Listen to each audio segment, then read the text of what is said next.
And all of a sudden, yeah, we go online and people are like, yo, is this your beat? I hear your tag. And I'm like, yeah, I didn't even know before it dropped. And then all of a sudden, like, first day, I think first day it was trending like #4 on YouTube.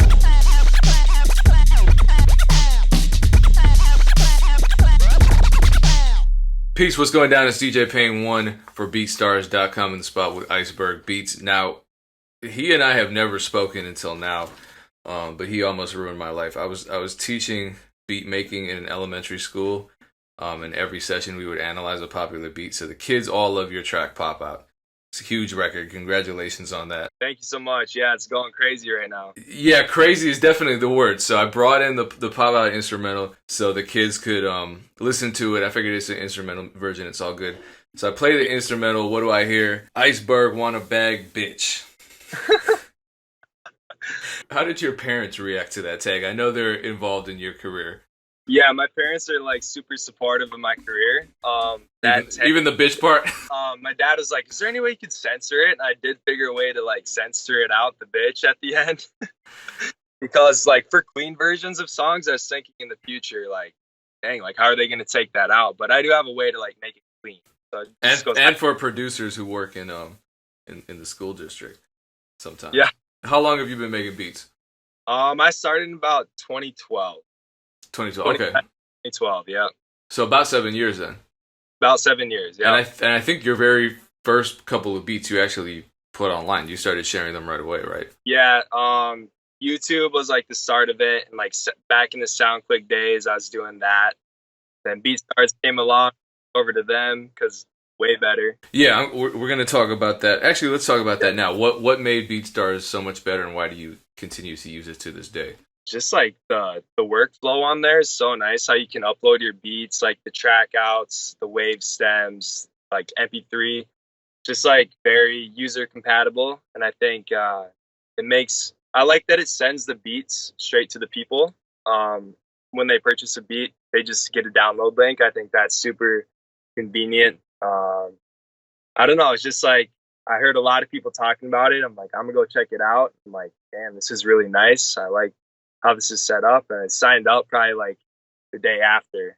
Because I think before using BeatStars, you were just sending files directly to people, through email? Yeah, through email. They'd buy a beat on SoundClick, and then I'd have to like go to my email, send it through email.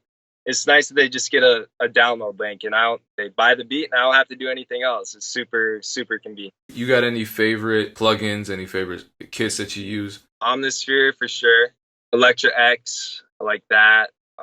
Contact is really fire. It's got a lot of fire banks in there. Big fan of Contact. Those are like my top 3 for sure. So let's go back to Pop Out. That's the big elephant in the room. How did Polo G end up with that beat? I had Lil Tjay's email, and then JD on the track, the guy I made the beat with, he had connections with Sony, and I think I sent that beat to Tjay, and then JD I think he was sending it to like A&Rs at Sony, so I'm guessing that's how it ended up in Polo's hands. Yeah, we really didn't even know this song was coming out until the video dropped. It was like right after New Year's, I think. And all of a sudden, yeah, we go online and people are like, yo, is this your beat? I hear your tag. And I'm like, yeah, I didn't even know before it dropped. And then all of a sudden, like first day, I think first day it was trending like #4 on YouTube. And the views just kept climbing. I'm like, wow, we might really have a hit. Like the first time I heard that hook on the chorus, I'm like, this is so catchy. And I knew it was like going to do something. I didn't know it was going to go this big. Yeah, and it definitely has. I mean, it's remained on the Hot 100 for how many months now? I mean, I just checked it today. It's at 27 and rising, I believe. It's at number 27. It's been on the charts for 10 weeks now, the Billboard charts. It's a hit, man. I don't think that it's gonna lose steam anytime soon, especially with summer starting. So Polo G was already signed with Sony, I guess specifically Columbia Records, right? Yep. Just to be clear, because a lot of producers don't realize, and this is an experience that a lot of producers I talk to share, myself included, a lot of us don't even know the record's being released, even through something as official as a major label like Columbia, until it comes out. Right. So you hadn't gotten the paperwork at all at that point. You just saw the videos out. I saw the video came out, and then probably a day or two later, they hit me up, Columbia and Sony. Sent the paperwork over. We got all that figured out. You know, it's a big company, so they're gonna like do their business right. Which a lot of like these smaller labels, I feel like they're not doing business right. They need to like change that very soon. But dealing with Columbia or Sony, they're gonna take care of their paperwork because they're not messing around. I think that's the myth that smaller labels do a better job because they care more about the music and because they don't have many artists on their roster. That's actually not really been my experience. But you know, Yeah. like you said, the majors handle their business. They just handle it late, pretty much all the time. Yes, yes, they're on top of their stuff, and like the lower labels, they probably, I don't know, I'd say half the time when I'm dealing with them, they take care of the business, and then half the time I'll have to like be on them to like send the paperwork, and especially in this genre of music, I think it's just tough. I don't like they're not good at handling business. Not everybody, but just some people. So let's talk about something that's specific to this genre too, which is that the producer is also, in almost all cases in the hip hop world, the person that composes the beats. Whereas in different genres, the producer doesn't always create the music. So that Right. being said, how did the publishing break down, if you don't mind me asking? 25-25 because I made the beat with one other person, JD on the track. So we each got 25 split. And then the artists probably got 25 as well. So has that been your experience? You know, that's obviously fair. And every Yeah. time I've worked with a major, and some of the larger independents like Strange Music, it's always been that they offer right off the bat just a 50-50 fair split on the composition. And has that been your experience? Yep. I think that's really fair. The writers get, I mean, we're all writers, but the vocalists get 50%, and then like us producers, we make 50% of the song. So I think it's totally fair. Yeah, because I think the narrative too is that you have to fight for that percentage, and that the labels are always out to get you. And for me, I mean, obviously, we have our grievances about how the music business treats producers. That's not one of them for me, at least. No, yeah, I haven't had a problem with that at all. It's pretty fair in all the deals I've done. Pop Out wasn't your first time working with a major artist. You worked with Bo Deal. Shout out to Bo Deal back in 2012. I wonder if we were on the same mixtape because I've worked with him a lot over the years. I think it was like back in 2012 when he dropped it. I was like a sophomore in high school. Yes, me too. I think I heard it. Yeah, I think we heard a beat, a beat by you on there as well. Yeah, I figured because right about 2012 was when I started working with him too. So how did that go down? How did you get a beat with him? I was just like really networking on social media a lot, and he was one guy who actually was like, you know, Bo Deal's a really like nice guy. He like treats people with respect. Like he's a good dude, and he sent me his email one day, and I just sending him a ton of beats because like I was just trying to work with whoever kind of had a name. I was a big fan of like Brick Squad back then, Waka Flocka, all of them. I saw that he was working with them. I just started sending him a bunch of beats, and me and him have like 10 to 15 songs out now. Like we're really cool with each other. Where So, yeah, shout out to Bo Deal. producer recently tweeted me and said one of his favorite producers wanted to collaborate with him, but that the producer asked that he sent him the FLP file, and he was worried about having his beat stolen. You know, you've collaborated on your biggest record so far, which is Pop Out with JD on the track, right? Collaborations they're pretty common nowadays, but a lot of producers are still apprehensive about them. And I think I even read that you recently sent some files to Murder Beats, right? Yeah, me and Murda just collabed on a song for Flippa and Shad the God, which is coming out soon. I don't know if I'm supposed to say that, but that might be coming out soon. Allegedly, right? We don't actually know. Allegedly. Yep. So, what advice do you give producers who are nervous about collaborating and sharing ideas like that? Don't be nervous at all. Like I think it's a great way to like you work with that producer, they have connections, and then you have connections as well. So I say don't be nervous about it. If they steal the beat from you, you can get a lawyer and go after them. Like I got help when I first started just collabing with producers, and like you meet other people through those collabs. And I think it's just a good way to network and get your name out there more. And I don't think people should be nervous about it. I think people should do it more, honestly. So let's go back to talk about your YouTube beat Yeah, uploads. I know you've been doing it since you started. So if I check your YouTube page, I'll see beats from 7 years ago. But it looks like there's a gap between the spring of 2014 and the spring of 2017. What happened during that yeah. 3 year period? I'm still kicking myself for stopping uploading on YouTube because I remember there's kind of a switch over to SoundCloud for a little bit there.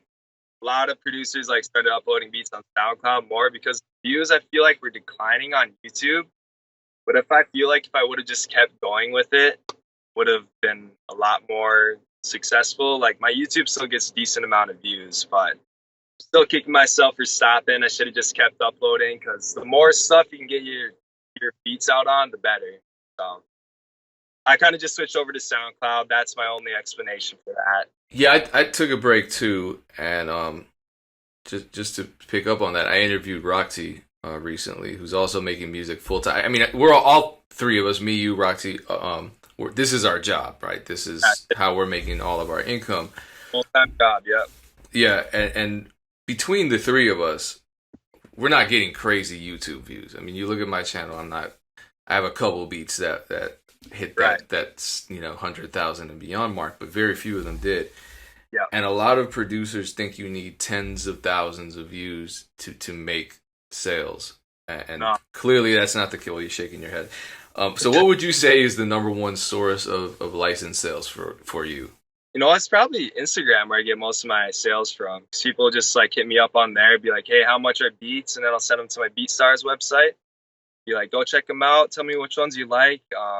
Might be able to like if you want like multiple beats, I can hook you up with like a bulk deal. Just try to like um, do anything you can do to get the sale. And sometimes throw in like a buy one get one free deal, and that'll like entice some more to buy a beat. Yeah, so making yourself accessible and available. Correct. Yeah. And responsive. Not just ignoring people on Instagram because those could be potential customers. Yeah, I was on tour with MEC for a while, and we asked the crowd questions. Because there's sometimes this rift between producers and recording artists, and there shouldn't be one. But when I asked the recording artists, most of whom were rappers, what some of their grievances were with producers, it was that producers just didn't get back to them when they had a question, when they had an inquiry, when they had they wanted to buy a beat, they needed the stems, whatever, and they just never heard back. Right. So I think it's just good to get back to everybody. You never know. It could be the next person to blow up as well. You never know. Back to your BeatStars sales strategy. I noticed something else interesting, that your lowest license level on BeatStars is $100, and your unlimited license is $250, and that's a higher price point than other producers. I think most other producers. What made you choose higher price points for your beat licenses? I literally that kind of just went up recently after this Pop Out record. I think of it like this: you're not going to go to if you want a good beat. Okay, I kind of compare it to like clothing. You want like good designer brand, you have to pay more money for it. If you want just regular Gap clothes, Old Navy clothes, you're gonna pay less. But if you want like a good beat from a good producer, and I also offer like promo like for people who buy beats from me, so I like offer that. But I kind of like to like use that analogy with my beats too. So my beats are like worth a little more than like the other average Joe producer who doesn't really have any credits. Like I kind of have a name now, so I feel like my beats are worth a little more. So did your experience, I know you didn't finish, but did your first 2 years of school, because you were studying business, right? Correct. Yeah. Did that inform your marketing as a producer?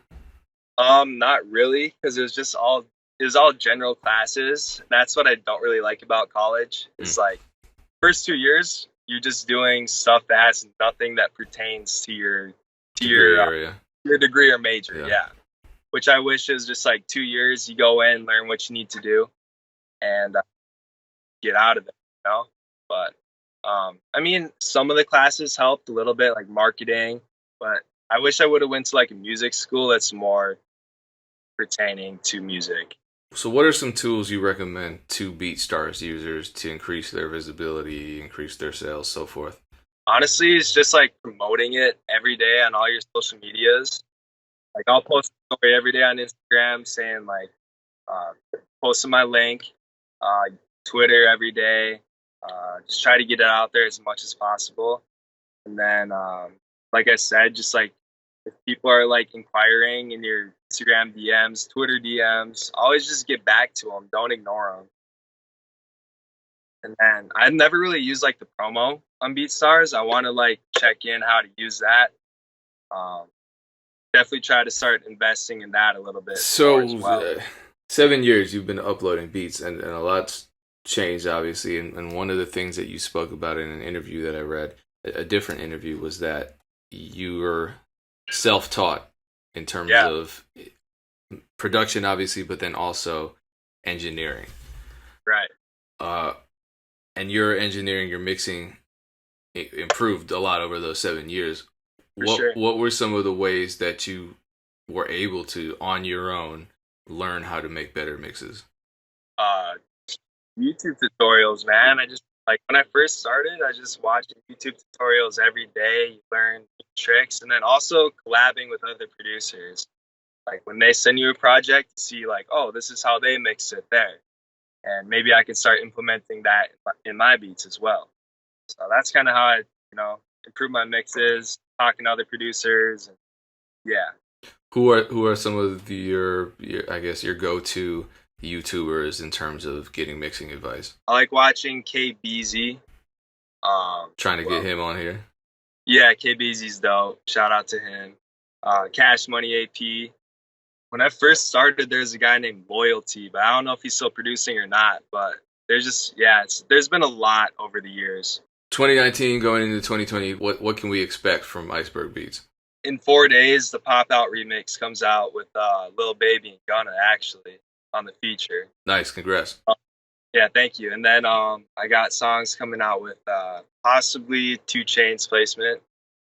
Flippa, Skipper the Flippa, got a lot with him. Derez Deshawn, Lil Durk, Warhol. Trying to think, there's so many. Shad the God, Murda Beats, have been working with him a little bit. Yeah, those are a few to name right now.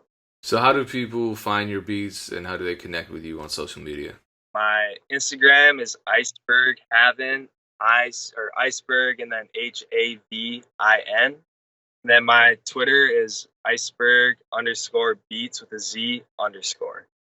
What's the significance of Havin? That's a brand, right? I saw you had a chain and that's Flippa's label, and he kind of just brought me under his wing, and he's helped me get a lot of placements. Like that's my big bro. Like Flippa's been real good to me.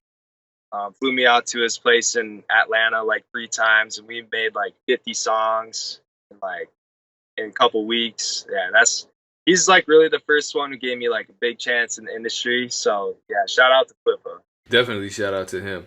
Once again, man, appreciate you sitting down and sharing your experience with us. Much continued success. I have a feeling your track is going to be probably top 3 summer records this year. Yeah, I hope so. Keep going up and up. But I appreciate you having me on here, Payne, for real.